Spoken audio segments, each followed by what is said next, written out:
dive deep. Today, we're tackling something we all think about: money. And we've got a great guide for this deep dive. Jairo Forero's 21 golden financial tips. This isn't just about the basics. We're going for those aha moments. Those tips that can really make a difference in your financial life. Forero's got a lot of great stuff in this book. He really gets into the nitty-gritty of personal finance. But for this deep dive, we're focusing on a few things that stood out to me. The tips with that extra wow factor. Exactly. And I think a good place to start is with something that might make some people a little uncomfortable. Oh, yeah, I know what you mean. Debt. It's something most of us have dealt with at some point. Definitely. And Forero gets it. He doesn't see debt as this big, bad thing. It's not inherently evil, right? Exactly. It's more about using it strategically, thinking of it as a tool. I like that. So instead of freaking out about debt, we need to get smart about it. Which is where Forero's debt payoff prioritization comes in. Have you heard of this? Absolutely. It's all about tackling those high-interest debts first. The ones that are really dragging us down. He uses this TA concept to explain it. Right. TA, total effective annual rate.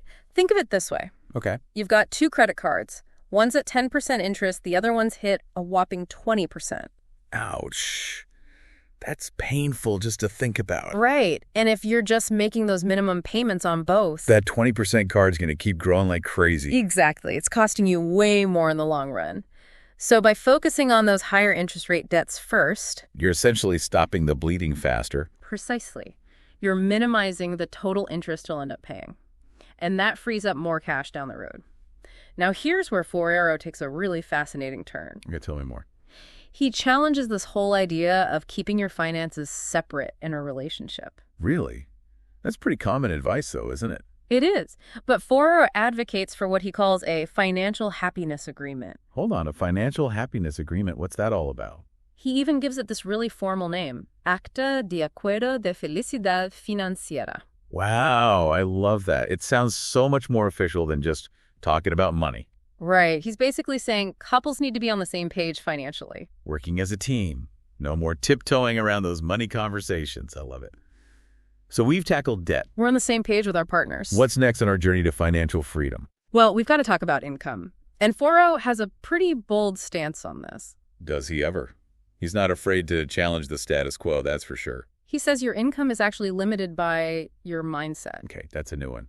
What does he mean by that? He's saying it's not just about working more hours or even getting a second job. It's about those deep-seated beliefs we have about money. You mean like those limiting beliefs that hold us back? Exactly. If you're walking around thinking, I'll never be financially secure, or investing is only for rich people, those thoughts can actually become self-fulfilling prophecies. Wow. So our thoughts are literally shaping our financial reality. According to Forero, they play a huge role. If you don't believe you can achieve something, you're probably not going to put in the effort to make it happen. Right. So how do we break free from these limiting beliefs about money? Yeah, how do we rewire our brains for financial success? Forero has this tool he calls the hour to prosper.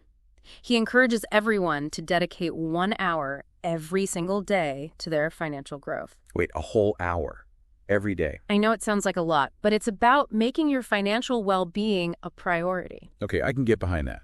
But what does an hour to prosper actually look like? That's the beauty of it. It's totally up to you. So it could be anything related to my finances. Exactly. It could be reading a book or an article about investing, researching different income streams. Or even just reflecting on your financial goals. Exactly. The key is consistency.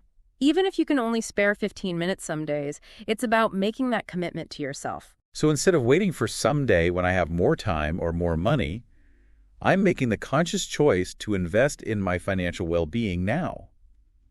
I like it. It's about taking action. Exactly.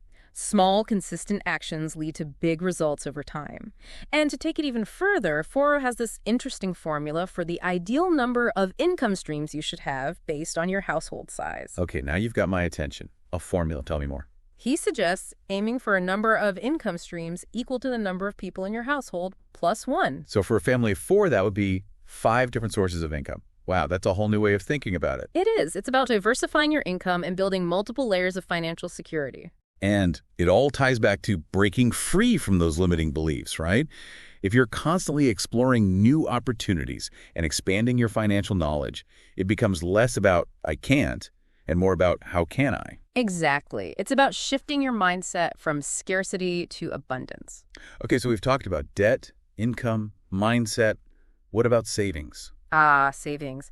Forero definitely has some thought-provoking ideas about this. He does. He challenges the traditional view of savings, doesn't he? He does. He makes this really important distinction between what he calls provisions and true savings. I'm intrigued. Break it down for me.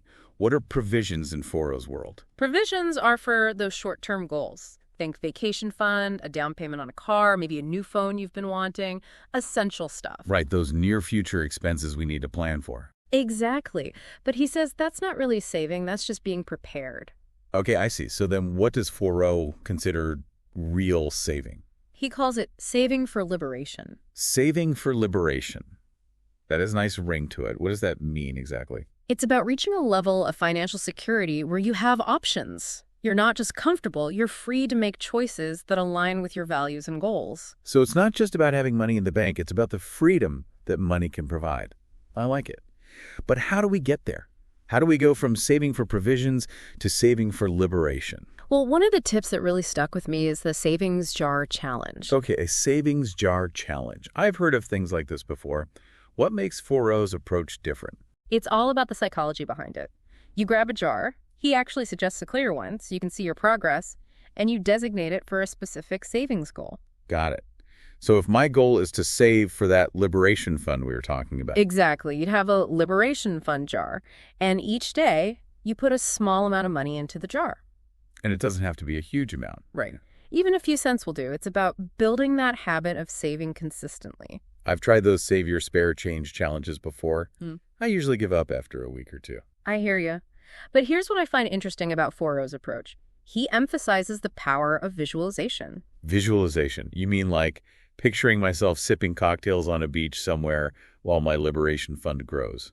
Well, that's one way to visualize it. But seriously, seeing that jar fill up, even gradually, it creates this tangible reminder of your progress. Ah, I get it. It's like a visual representation of my commitment to my financial goals. Exactly. It's not about deprivation. It's about celebrating those small wins and watching your savings add up over time. Okay, that makes sense. It's about making saving feel less like a chore and more like a game I'm winning. Exactly. And it plays into that whole mindset shift we were talking about earlier. So we've covered debt, income, savings. Are you ready to tackle the big ones? Spending and investing. Bring it on. Those are two huge GE topics. We could probably do a whole deep dive on each one. Maybe we will someday. But for today, what are some of Forero's key insights about spending and investing that really resonated with you? I think the biggest takeaway for me is that it all comes back to mindset. Mindset is huge EE, isn't it? Whether we're talking about debt, income, savings, it all comes back to how we think about money. It really does. And it's especially true when it comes to spending. Forero talks about this link between our emotional well-being and our spending habits. Okay, emotional spending. I think we've all been there. Oh, yeah.